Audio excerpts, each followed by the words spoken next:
بسم اللہ الرحمن الرحیم الحمدللہ رب العالمین نحمدہ ونستعینہ ونستغفرہ ونؤمن بہ ونتوکل علیہ، اور درود و سلام ہو ہمارے آقا و مولا حضرت محمد مصطفیٰ صلی اللہ علیہ وسلم پر، آپ کی آل پر، آپ کے صحابہ پر۔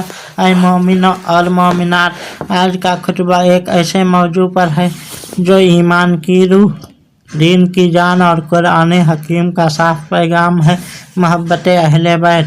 قرآن حکیم نے جہاں توحید، رسالت اور آخرت کا بیان کیا، وہیں رسول اکرم صلی اللہ علیہ وسلم کے گھرانے یعنی اہل بیت کی محبت اور عظمت کو بھی واضح اور روشن الفاظ میں بیان فرمایا۔ اہل بیت کون ہے؟ اہل بیت سے مراد نبی کریم صلی اللہ علیہ وسلم کا وہ پاک گھرانہ ہے جس میں حضرت علی علیہ السلام، حضرت فاطمہ زہرا علیہ السلام، حضرت امام حسن اور حضرت امام حسین علیہم السلام شامل ہیں۔ یہی وہ مقدس ہستیاں ہیں جنہیں رسول صلی اللہ علیہ وسلم نے اپنی چادر کے نیچے جمع کیا اور دعا فرمائی۔ آیت تطہیر کا شان نزول: اللہ تعالیٰ قرآن حکیم میں فرماتا ہے، انما یرید اللہ لیذھب عنکم الرجس اہل البیت ویطہرکم تطہیرا۔ سورہ الاحزاب۔ اس آیت کا شان نزول یہ ہے کہ نبی کریم صلی اللہ علیہ وسلم نے حضرت علی، فاطمہ، حسن اور حسین کو ایک چادر میں لے کر فرمایا، اے اللہ، یہ میرے اہل بیت ہیں، انہیں ہر طرح کی ناپاکی سے پاک فرما۔ اس سے ثابت ہوا کہ اہل بیت کی پاکیزگی اللہ کی طرف سے ان کی محبت ایمان کا تقاضا ہے۔ آیت مودت اور محبت اہل بیت: سورہ الشورى میں اللہ تعالیٰ فرماتا ہے، قُل لا اسألکم علیہ اجرا الا المودۃ فی القربیٰ، یعنی اے نبی صلی اللہ علیہ وسلم، آپ فرما دیجئے کہ میں تم سے اپنی رسالت کا کوئی بدلہ نہیں مانگتا سوائے اس کے کہ میرے قریبی رشتہ داروں سے محبت کرو۔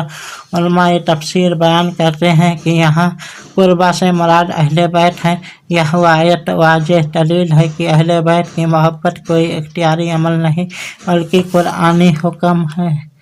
آیت مباہلہ اور اہل بیت کی عظمت: سورہ آل عمران کی آیت مباہلہ میں اللہ تعالیٰ فرماتا ہے، فَقُلْ تَعَالَوْا نَدْعُ أَبْنَاءَنَا وَأَبْنَاءَكُمْ وَنِسَاءَنَا وَنِسَاءَكُمْ وَأَنفُسَنَا وَأَنفُسَكُمْ۔ اس موقع پر نبی کریم صلی اللہ علیہ وسلم اپنے ساتھ حضرت حسن اور حسین کو ابناءنا، حضرت فاطمہ کو نساءنا اور حضرت علی کو انفسنا بنا کر لائے۔ یہ اہل بیت کی ایسی فضیلت ہے جو قیامت تک پڑھی جاتی رہے گی۔ محبت اہل بیت ایمان کی پہچان: رسول اکرم صلی اللہ علیہ وسلم نے فرمایا، اہل بیت سے محبت ایمان ہے اور ان سے بغض نفاق۔ یہ حدیث ہمیں بتاتی ہے کہ جو اہل بیت سے سچی محبت رکھتا ہے اس کا ایمان مکمل ہے۔ کربلا اور پیغام محبت: اے اہل ایمان، جب ہم محبت اہل بیت کی بات کرتے ہیں تو کربلا کا واقعہ ہماری آنکھوں کے سامنے آ جاتا ہے۔ امام حسین علیہ السلام نے دین اسلام کی حفاظت کے لیے جانیں قربان کر دیا مگر یزیدیت کے آگے سر نہیں جھکایا۔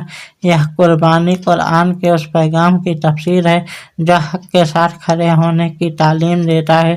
آج کے دور میں محبت اہل بیت: آج ضرورت اس بات کی ہے کہ ہم اہل بیت کی محبت کو صرف زبان تک محدود نہ رکھیں بلکہ ان کے اخلاق، ان کے صبر، ان کی سچائی اور ان کی انصاف پسندی کو اپنی زندگی میں اتاریں۔